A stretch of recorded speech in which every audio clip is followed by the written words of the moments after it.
जो लोग well of हैं, जो लोग सक्षम हैं, उन लोगों को सबसे पहले दहेज मुक्त शादी करनी चाहिए और हमारे पार्टी के लोगों को उस पर ध्यान देना चाहिए। और अपने घर से शुरू करिएगा जब ये चीज़, तभी प्रचार प्रसार आए। दहेज लड़कियों से लेना कोई मतलब गलत प्रथा को मैं नहीं बोलता हूँ, इसको क्राइम मानता हूँ जब लोगों को, क्योंकि हम लोग ये मैं मुख्यमंत्री जी ने कहा है और मैं भी उस बात को मानता हूँ कि लड़कियाँ जो हैं वो शादी में ज़्यादा इम्पॉर्टेंट हैं लड़कों से। जब भी शादी लड़का और लड़की में होती है तो जितना ज़रूरत लड़के को लड़की की है, लड़की को लड़के की, उससे ज़्यादा ज़रूरत लड़के को लड़की की, कि उसका घर भी संभालती है, उसके वंश को भी बढ़ा। मेरे भतीजे की शादी है और मैंने इसमें कार्ड छपवाया है और कार्ड पे मैंने बड़े अक्षरों में लिखा है कि दहेज मुक्त विवाह।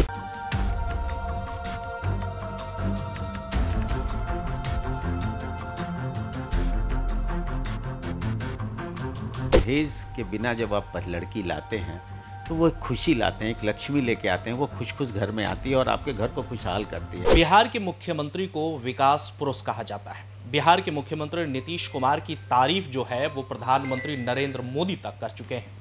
आप सब जानते हैं कि नीतीश कुमार की तारीफ क्यों होती है। बिहार में शराबबंदी कानून लागू कर मुख्यमंत्री नीतीश कुमार ने एक मिसाल कायम कर दिया है। महिलाएं खुश हैं, बिहार में एक अलग तरह का बदलाव देखने को मिल रहा है। वहीं आपको याद होगा कि मुख्यमंत्री नीतीश कुमार एक और काम के लिए जाने जाते हैं। जब भी वो किसी मंच पर पहुंचते हैं तो मंच से दहेज मुक्त विवाह करने के लिए लोगों को प्रोत्साहन करते हैं, लोगों को बात कहते हैं कि आप दहेज मुक्त विवाह कीजिएगा तभी हम आपके शादी में जाएंगे। बतौर मुख्यमंत्री के तौर पर वो जाते भी हैं। लेकिन आज हम आपको एक ऐसे ही शख्स से मुलाकात करने जा रहे हैं जो राजनीति से ही ताल्लुक़ रखते हैं, ऊंचा पद है, ऊंचा नाम है, और आज ये वो नेता जो इस वक्त मेरे बगल में बैठे हैं वो नीतीश कुमार के सपने को साकार कर रहे हैं। उनके इस कारनामे को, उनके इस कथन को वो खुद अपने पर लागू करते हैं। लोग, जनता सोचती है कि जब तक आप किसी नियम को लागू करते हैं और जब तक खुद नेता उसका पालन अनुसरण ना करे तो फिर आम जनता क्यों करेगी। और ऐसा ही कुछ हुआ है इस वक्त, जिस खबर की, जिस स्टोरी की चर्चा अब हम करने जा रहे हैं। चलिए उन्हीं की जुबानी जानते हैं और उन्हीं से जानते हैं। हमारे साथ हर्षवर्धन जी हैं, जेडीयू के राष्ट्रीय महासचिव हैं। सर, आप आज कुछ अलग राजनीतिक मुद्दे पर तो हमेशा आपसे बातचीत होती रहती है, लेकिन आज एक अलग मुद्दे पर हम आपसे बातचीत करने जा रहे हैं। क्या वो ख़ास है, क्या वो चीज़ है जो इस वक्त हमारे दर्शकों को आप दिखाना चाहते हैं? नहीं, हमारे आदरणीय मुख्यमंत्री जी ने कहा है कि दहेज मुक्त शादी होनी चाहिए। ठीक है, दहेज मुक्त शादी सिर्फ होनी चाहिए, और अगर आप दहेज मुक्त शादी करते हैं तो उन्होंने ये कहा था कि इसका प्रचार भी होना चाहिए और लगना चाहिए कि सभी लोग जो लोग वेल ऑफ हैं, जो लोग सक्षम हैं, उन लोगों को सबसे पहले दहेज मुक्त शादी करनी चाहिए और हमारे पार्टी के लोगों को उस पर ध्यान देना चाहिए। और अपने घर से शुरू करिएगा जब ये चीज़, तभी प्रचार प्रसार आएगी जब लोगों को, क्योंकि हम लोग ये मैं मुख्यमंत्री जी ने कहा है और मैं भी उस बात को मानता हूँ कि लड़कियाँ जो हैं वो शादी में ज़्यादा इम्पॉर्टेंट हैं लड़कों से। दहेज लड़कियों से लेना कोई मतलब गलत प्रथा को मैं नहीं बोलता हूँ, इसको क्राइम मानता हूँ। और मैं मानता हूँ कि जब भी शादी लड़का और लड़की में होती है तो जितना ज़रूरत लड़के को लड़की की है, लड़की को लड़के की, उससे ज़्यादा ज़रूरत लड़के को लड़की की, कि उसका घर भी संभालती है, उसके वंश को भी बढ़ाती है। और उसमें जब दहेज मांगा जाता है या दहेज लिया जाता है तो मैं उसको क्राइम मानता हूँ। आदरणीय मुख्यमंत्री जी का है तो आदरणीय मुख्यमंत्री जी ने कहा था कि इसका प्रचार भी होना चाहिए। तो मेरे भतीजे की शादी है और मैंने इसमें कार्ड छपवाया है और कार्ड पे मैंने बड़े अक्षरों में लिखा है कि दहेज मुक्त विवाह। और इसका फ़ायदा हुआ है, मैं आपको कार्ड को भी दिखाता हूँ। मैं आपको इससे मेरे कार्ड जब बंटने शुरू हुए तो कई लोगों ने मुझसे कहा कि क्या मैं भी लिख सकता हूँ। अभी जनरल सेक्रेटरी है एक लड़का बक्सर का, जिला का महासचिव है, उसने मुझे कहा, रॉकी पटेल नाम है, कि मैं मेरी शादी है मेरे घर में मेरे छोटे भाई की, तो मैं लिख सकता हूँ। मैंने कहा इसी के लिए मैंने लिखा है। और कहा, और कई लोगों ने मुझे फ़ोन किया, कई लोगों ने बधाई दी, कहा कि ये काम आपने बहुत अच्छा किया है और आगे से जो भी हम लोग की शादी होगी दहेज मुक्त उस पर हम लोग ये लिखना चाहेंगे और आदरणीय मुख्यमंत्री जी के जो ख्याल है, जो उनका सपना है कि दहेज मुक्त पूरा बिहार में शादी हो, उसको आगे बढ़ाएंगे। सर, तो एक बार कार्ड ये हम चाहेंगे अपने दर्शकों को दिखा दें। देखिए दोस्तों, ये जो कार्ड इस वक्त आप अपनी स्क्रीन पर देख रहे हैं, ये डॉक्टर साहब जो हैं उनके भतीजे की शादी है और इसमें साफ साफ और बड़े शब्दों में आपको दिख रहा होगा, हम आपको ऑफ स्क्रीन भी वो दिखाएंगे। देखिए किस तरह से लिखा है, दहेज मुक्त विवाह। तो साफ तौर पर ये साकार है। सर, बहुत सारा ऐसा सवाल आता है कि नेता मंत्री उस चीज़ को लागू कर देते हैं, लेकिन एक जनता के मन में सवाल होता है, क्योंकि हम लोग हमेशा लोगों के पास जाते हैं तो कहते हैं कि जनता के यहाँ ही नहीं होता है, जनता के यहाँ देखिए कितना इतना पैसा बर्बाद होता है। तो मुझे लगता है कि आप पहले नेता हैं जो इस तरह का काम कर रहे हैं।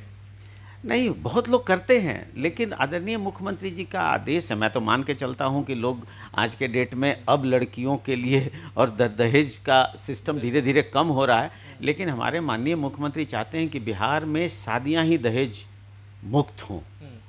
तो उसके लिए अब जब आप करते हैं तो उसका प्रचार भी करें और बताएं भी, और धीरे धीरे जब आप बड़े लोग करते हैं या वैसे लोग जिनको लोग 10 लोग फॉलो करते हैं, वैसे लोग, बड़े पदाधिकारी, बड़े नेता, बड़े बिजनेसमैन, ये अगर करेंगे और इस तरह का चीज़ लिखेंगे तो मुझे लगता है कि नीचे तक लोग को ये मैसेज जाएगा और ये प्रचार प्रसार बढ़ेगा और धीरे धीरे दहेज मुक्त शादियों, बिहार में दहेज मुक्त शादी होने लगेगी। इस देश में होनी चाहिए और मुझे बहुत खुशी होगी जिस दिन हमारा बिहार दहेज मुक्त होगा। जो मेरे माननीय मुख्यमंत्री जी का सपना है वो पूरा होगा। बिल्कुल।